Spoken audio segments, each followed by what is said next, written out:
Assalamualaikum warahmatullahi wabarakatuh. Sebelumnya izinkan kami di sini ingin mempresentasikan hasil tugas yaitu tugas besar analisis perancangan perusahaan. Sebelumnya perkenalkan di sini untuk anggota kelompok kami itu sendiri ada saya sendiri Diopasa Pramudis dengan NIM 10 20 12 33 04 lalu ada rekan saya Egy Diaranjana Arundati 10 20 12 33 04 55, lalu ada Hasya Febrianti dan juga ada Vicky Noval. Nah, masuk yang pertama yaitu bab 1 untuk pendahuluan. Jadi di sini eh, pertama, di sini akan membahas mengenai latar belakang dari eh, yang objek kami ambil, yang dimana di sini permasalahan dalam pengadaan supplier, di mana perusahaan itu masih banyak mencari supplier melalui relasi bisnis, distributor, rekomendasi pihak tertentu, atau pencarian secara manual. Yang di mana informasi mengenai supplier juga diperoleh seringkali mengalami keterbatasan.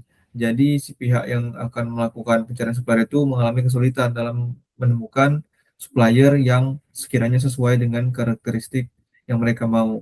Selain itu juga ada risiko keterlambatan, produksi meningkat, serta potensi kenaikan biaya operasional dan juga penurunan kualitas produk. Yang dimana berdasarkan kebutuhan digitalisasi rantai pasok, jadi digitalisasi itu telah mengubah berbagai aktivitas bisnis, termasuk proses pengadaan bahan baku. Yang dimana digitalisasi juga bukan hanya dibutuhkan pada proses produksi, tetapi memang juga diperlukan pada pengelolaan rantai pasok dan pencarian supplier.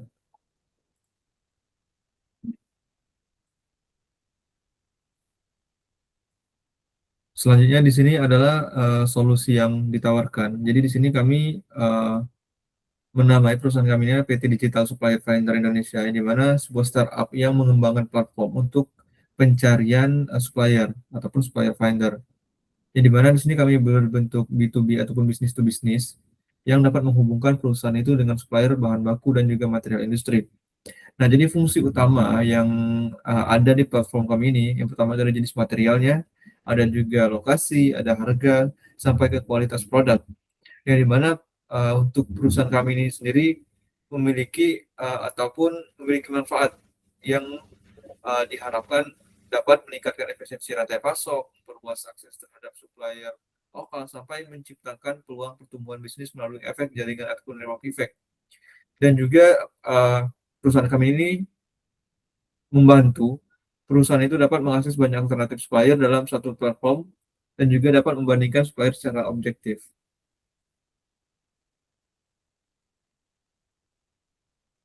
Selanjutnya di sini ada juga mengenai profil perusahaan, misi dan visi. Di mana yang seperti saya sebutkan tadi, nama perusahaan kami ini adalah PT Digital Supplier Finder Indonesia, yang di mana di bidang usaha teknologi digital untuk marketplace B2B untuk pencarian dan penghubungan supplier bahan baku industri. Dan juga untuk target pasarnya itu adalah industri manufaktur, industri pengolahan, sampai ke supplier bahan baku berbagai sektor industri. Yang dimana kami di sini memiliki visi misi yang memang selaras dengan tujuan kami.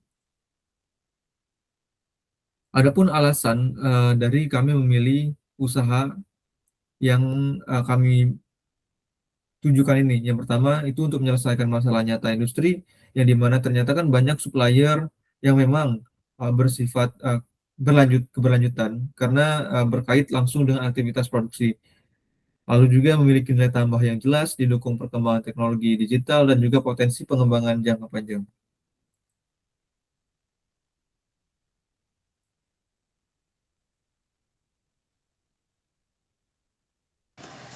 Baik, di sini saya izin melanjutkan mengenai bab kedua, yakni kajian aspek pasar. Mungkin boleh dilanjut lagi? Oke, di sini kita mulai dulu ya dengan identifikasi dari kebutuhan pasar itu sendiri. Nah, di sini terdapat beberapa poin permasalahan. Nah, yang pertama itu adalah perubahan kebutuhan industri. Nah, digitalisasi ini mendorong perubahan pada proses pengadaan bahan baku dan juga pencarian supplier. Nah, juga perusahaan ini membutuhkan sistem yang mampu menyediakan informasi supplier secara cepat dan juga terintegrasi. Juga pengelolaan rantai pasok kini menjadi bagian penting dari transformasi digital perusahaan. Nah, kemudian di sini kebutuhan utama dari pelanggan itu sendiri.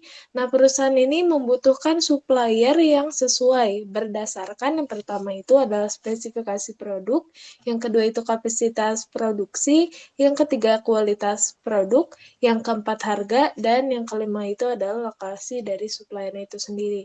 Nah, di sini solusi yang ditawarkan seperti apa yang sudah disampaikan sebelumnya, platform digital supplier finder ini dikembangkan sebagai marketplace B2B yang menemukan perusahaan dan juga supplier industri dalam satu sistem terintegrasi. Boleh dilanjut? Oke, baik. Di sini kita lanjut lagi dengan permasalahan pasar yang dihadapi. Nah, di sini permasalahan yang ada, yang pertama itu adalah keterbatasan informasi supplier. Nah, jadi informasi supplier ini masih diperoleh melalui relasi bisnis atau pencarian manual. Juga ini membutuhkan waktu yang lama dan sering menghasilkan informasi yang tidak lengkap.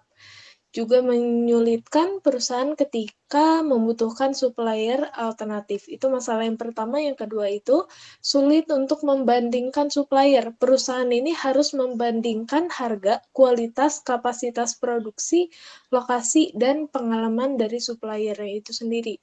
Kemudian juga ada proses evaluasi yang masih banyak dilakukan secara manual sehingga kurang efisien. Jadi, selanjutnya juga di sini ada rendahnya transparansi dan juga kredibilitas data. Nah, ini tuh sulit untuk memperoleh informasi legalitas, reputasi, dan juga kepastian supplier. Perusahaan ini membutuhkan waktu tambahan untuk proses verifikasi. Nah, juga ini yang terakhir itu permasalahannya adalah proses permintaan penawaran yang kurang efisien. Nah, perusahaan ini harus menghubungi banyak supplier satu persatu, juga proses pengadaannya menjadi lebih panjang dan memakan waktu. Intinya seperti itu. Mungkin boleh dilanjut? Oke, di sini kita lanjut lagi ke peluang pasar dan segmentasi. Jadi, peluang pasar di sini kebutuhan pengadaannya yang lebih efisien terus meningkat. Nah, pasar B2B itu relatif stabil karena berkaitan langsung dengan aktivitas produksi. Juga kebutuhan supplier akan tetap ada selama industri manufaktur beroperasi. Nah, di sini ada dua segmentasi. Yang pertama itu adalah geografis dan industri. Untuk segmentasi, ini fokus awal pada perusahaan manufaktur di Pulau Jawa. Dipilih karena merupakan pusat aktivitas industri terbesar di Indonesia. Nah, yang kedua ini di bidang industri, di segmentasi industri, target sektor industri, kemudian juga ada makanan, minuman, dan lain-lainnya. Mungkin boleh dilanjut lagi? Oke, kita lanjut ke segmentasi target dan positioning atau STP. Nah, di sini segmentasi berdasarkan ukuran perusahaan. Fokus utama ini diarahkan pada perusahaan kecil dan menengah karena akses informasi supplier mereka ini masih terbatas. Supplier akan tetap ada selama industri manufaktur ini beroperasi. Nah, kemudian untuk targeting perusahaan manufaktur skala kecil dan menengah. Kemudian juga membutuhkan akses supplier yang cepat, mudah, dan terpercaya, merupakan pusat aktivitas industri terbesar di Indonesia. Dan juga di sini untuk positioning, platform diposisikan sebagai platform digital yang membantu perusahaan untuk menemukan supplier industri secara lebih cepat dan transparan juga terpercaya. Mungkin bisa dilanjut lagi. Oke, di sini keunggulan positioning dan platform. Nah, jadi di sini untuk keunggulan utamanya, sistem ini adalah sistem pencarian supplier terintegrasi, kemudian fitur perbandingan supplier secara langsung, juga sistem verifikasi supplier, kemudian ada juga request for quotation atau RFQ, kemudian juga ada sarana komunikasi buyer dan supplier dalam satu platform, dan kemudian di sini kita lanjut lagi ke nilai yang diberikan. Nah, di sini mampu mempercepat proses pengadaan, membantu pengambilan keputusan yang lebih objektif, juga meningkatkan efisiensi pengelolaan rantai pasok. Mungkin boleh dilanjut lagi.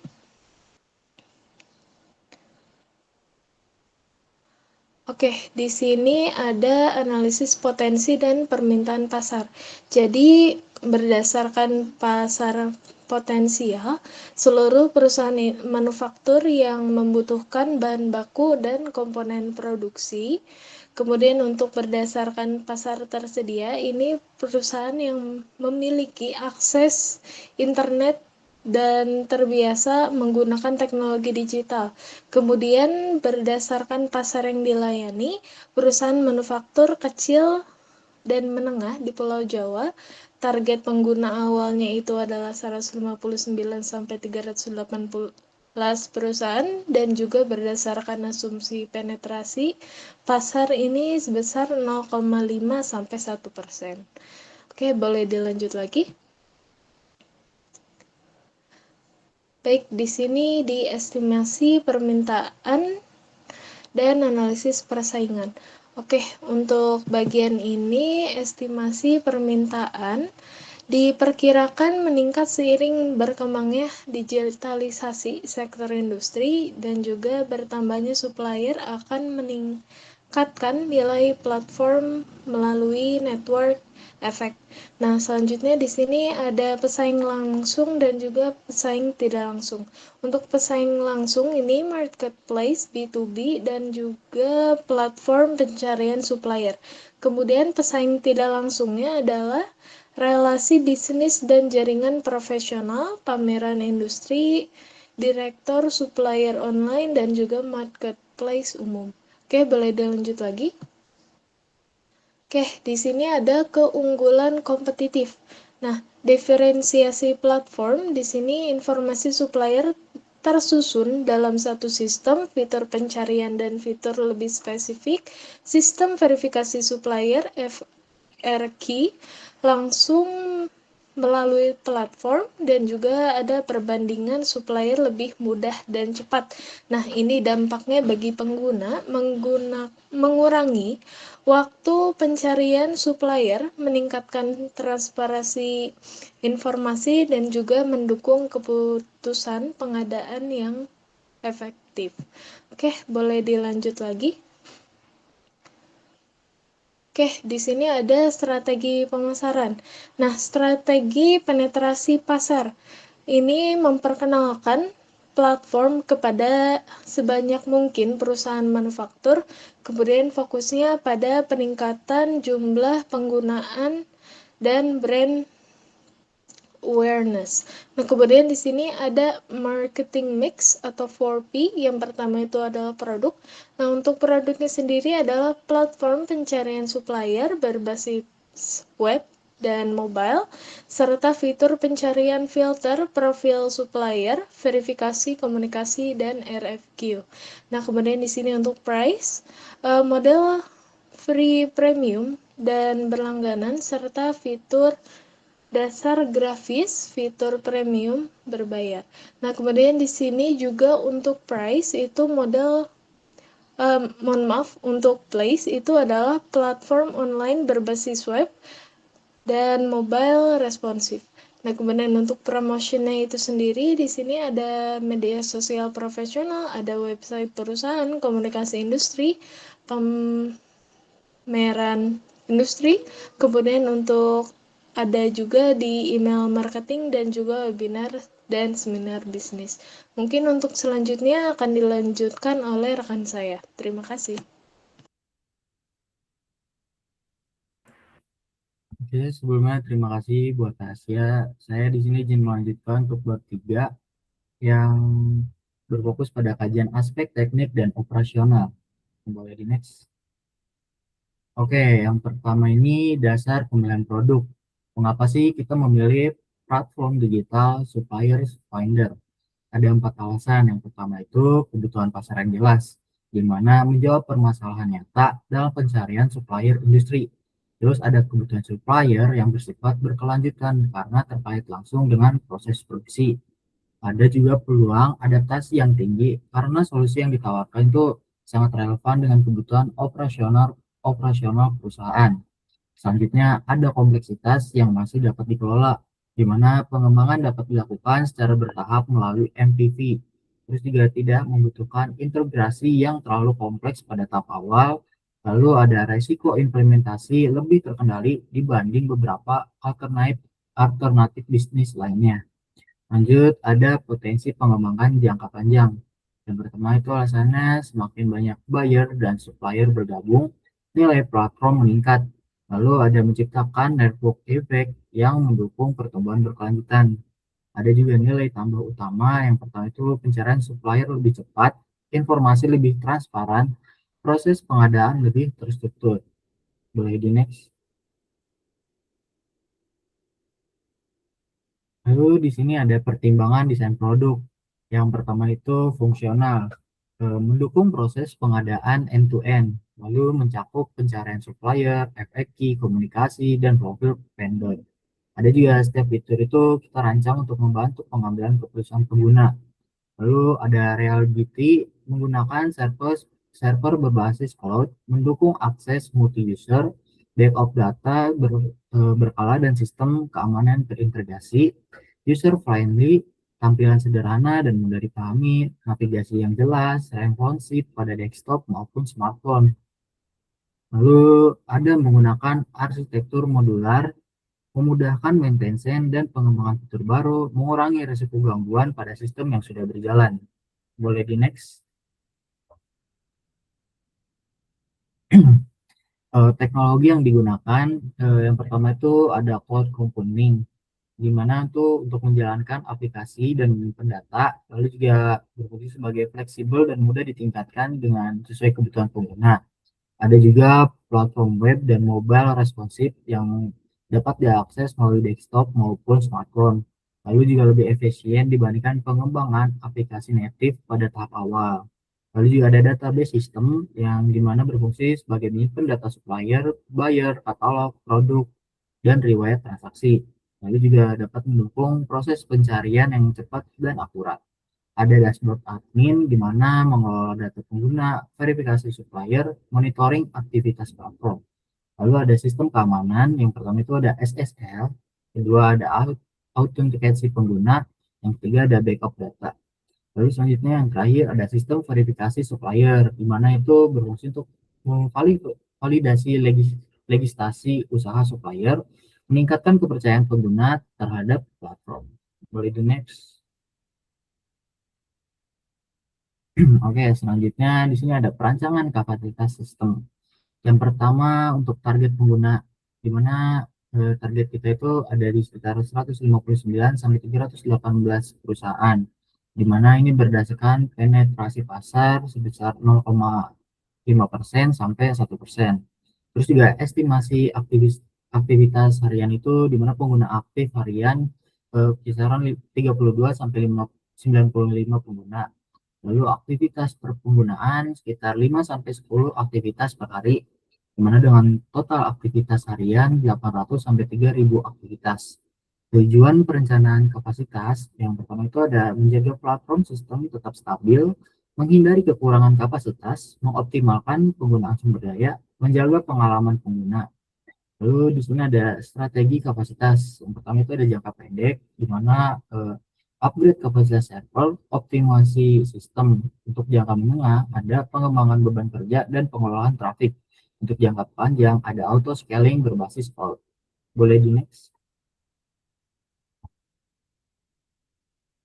Di sini selanjutnya ada kebutuhan peralatan perusahaan. Yang pertama ini peralatan operasional, ada laptop developer, laptop admin dan marketing, smartphone atau tablet untuk testing, koneksi internet yang stabil, software desain UI UX, software manajemen proyek, software komunikasi bisnis. Boleh di next. Oke, selanjutnya di sini ada alur operasional platform. Ada 5 tahapan, di mana tahap pertama itu ada input kebutuhan, yang mencakup user login ke platform, user memasukkan kebutuhan material atau supplier. Untuk tahap 2 ada pemrosesan sistem, di mana di sistem nanti melakukan query database, sistem melakukan filtering dan matching supplier, lalu mencari hasil pencarian dan divalidasi. Untuk tahap 3 ada evaluasi supplier. User membandingkan supplier, lalu user juga memilih supplier yang sesuai. Tahap 4 request for quantitation RFQ. Yang pertama di sini buyer mengirim RFQ, lalu supplier menerima permintaan, lalu supplier mengirimkan penawaran.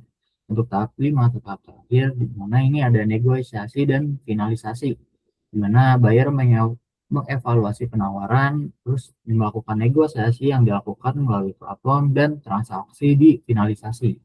Boleh di next. Lalu di sini ada kebutuhan tenaga kerja. Eh, yang pertama itu kita ada di developer, di mana nanti tugas developer sendiri itu mengembangkan konten dan back-end, mengelola integritas database, melakukan maintenance system, di mana dengan jumlah orangnya 2-3 orang.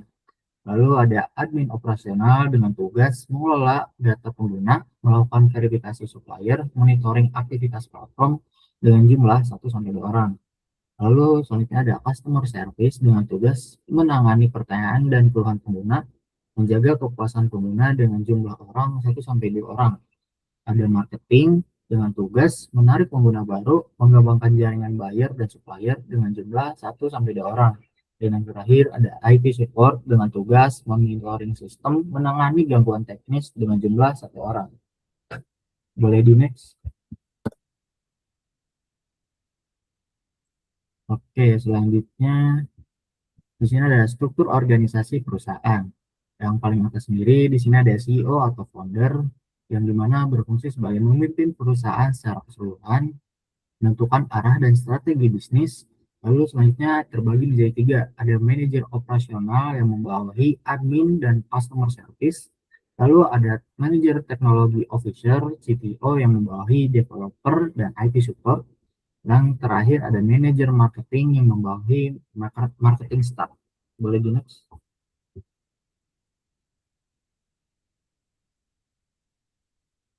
Lalu di sini ada dasar pemilihan produk. Untuk kantor operasional di area perkotaan dengan dukungan infrastruktur cloud computing seperti Bandung atau Jakarta. Dengan di sini ada 3 alasan. Yang pertama, kompleksitas yang masih dapat dikelola. Pengembangan dapat dilakukan secara bertahap melalui MVP, tidak membutuhkan integrasi yang terlalu kompleks pada tahap awal. Risiko implementasi lebih terkendali dibanding beberapa alternatif bisnis lainnya. Lalu juga ada potensi pengembangan jangka panjang, di mana semakin banyak buyer dan supplier yang bergabung, nilai platform maka semakin meningkat. Lalu ada menciptakan network effect yang mendukung pertumbuhan berkelanjutan. Lalu juga ada nilai tambah utama, yang pertama itu pencarian supply lebih cepat, yang kedua informasi lebih transparan, dan yang terakhir adalah proses pengadaan lebih terstruktur. Boleh di next. Mungkin selanjutnya bakal dilanjutkan oleh teman saya. Terima kasih. Baik, di sini saya akan menjelaskan mengenai kajian aspek finansial. Kajian aspek finansial sendiri dilakukan untuk menilai apakah rencana pengembangan platform ini layak dijalankan dari sisi kebutuhan modal, biaya operasional, pendapatan, laba, atau kelayakan investasi dan titik impas. Gambaran bisnisnya dulu. Jadi gambaran bisnisnya ini merupakan platform B2B atau business to business marketplace yang menghubungkan perusahaan UMKM industri dan supplier. Kemudian platform ini juga fokus pada pencarian supplier, perbandingan harga, lokasi, dan kualitas. Asumsi dasarnya dulu, kita punya proyeksi ini selama 5 tahun, terus pajak badannya itu sebanyak 22%, tingkat diskon tuh 12%, investasi awal sebesar 134.500.000, modal kerja awal 54.500.000, dan total dana awal sebesar 189 juta. Next. Oke, biaya investasi awal ini kita bagi jadi 3, ada hardware dan peralatan, pengembangan sistem dan infrastruktur, fasilitas operasional. Hardware yang digunakan itu kurang lebih ada laptop developer, laptop untuk operasional atau untuk admin, smartphone untuk testing, monitor tambahan, router dan networking, printer dan scanner yang totalnya 58.500.000. Kemudian untuk pengembangan sistem dan infrastruktur ada untuk pengembangan website, UI UX design, hosting dan cloud server, domain, database, software pendukung yang totalnya ada di 44.500.000. Kemudian ada fasilitas operasional itu untuk sewa kantor, meja dan kursi kerja, biaya internet, biaya legalitas, dan biaya promosi di 31.500.000 sehingga total biaya investasi awal sebesar 134.500.000. Next. Selanjutnya ada biaya operasional, terbagi jadi 4, itu tenaga kerja untuk project manager, developer, UI, UX, dan admin, marketing dan partnership, customer service, itu totalnya ada di 37.500.000. Operasional kantor ada untuk sewa kantor, internet, listrik, ATK, dan konsumsi atau kebutuhan operasional totalnya di 4 juta. Infrastruktur digital seperti cloud hosting, database, dan backup system, domain, software collaboration tools, maintenance system itu ada di 6.500.000 dan kebutuhan untuk marketing seperti digital advertising, social media marketing, promosi dan partnership, dan pembuatan konten di 6.500.000 sehingga totalnya sebanyak 54.500.000 setiap bulan. Next.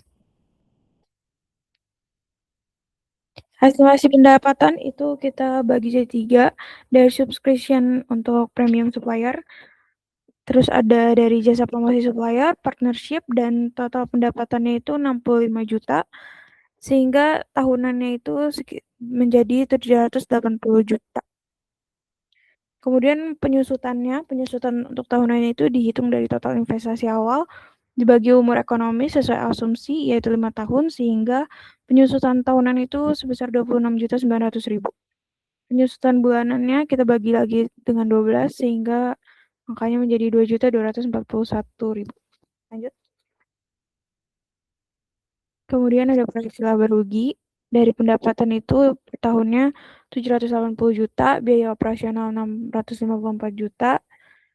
Laba sebelum penyusutan itu 126 juta. Penyusutannya itu 26.900.000, laba sebelum pajak 99 juta, pajak 22% 21 juta, dan laba bersih setelah pajak itu 77 juta. Jadi margin laba bersih tahun pertama itu 9,91%, yang berarti setiap 100 rupiah pendapatan perusahaan itu memperoleh laba bersih sekitar 9,91 rupiah setelah pajak. Boleh lanjut? Ini ada proyeksi laba rugi setiap untuk 5 tahun. Boleh next. Ini ada proyeksi cash flow di tahun 0 itu ada investasi awal sehingga net cash flow-nya itu ada di 189 juta dan dilanjut ke berikutnya. Neraca awal itu total asetnya 189 juta, untuk total liability dan ekuitas itu di 189 juta, dan neraca akhir tahun pertamanya itu ada di total asetnya 266 juta, dan total liabilitas itu di 266 juta. Boleh next.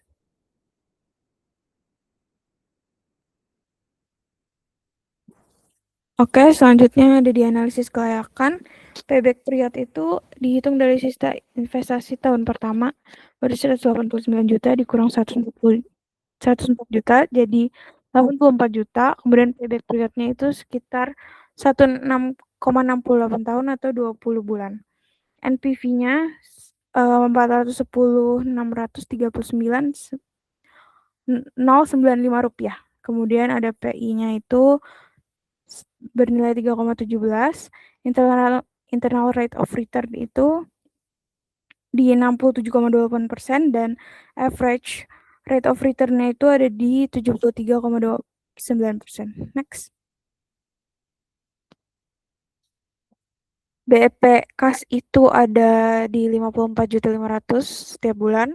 Kemudian untuk BEP akuntansi di 56.741.000 tiap bulan. Pendapatan awal itu 65 juta per bulan. dan minimal ada 114 supplier premium. Jadi rasio keuangannya ada di sini, current ratio dan cash ratio sebesar 12,16 kali, debt to asset ratio 4,9, debt to equity 5,15, net profit margin 9,91, return on asset dan return on equity, dan total aset turnover-nya ada 3,43%. Dan ini berarti perusahaan layak dijalankan. Go next.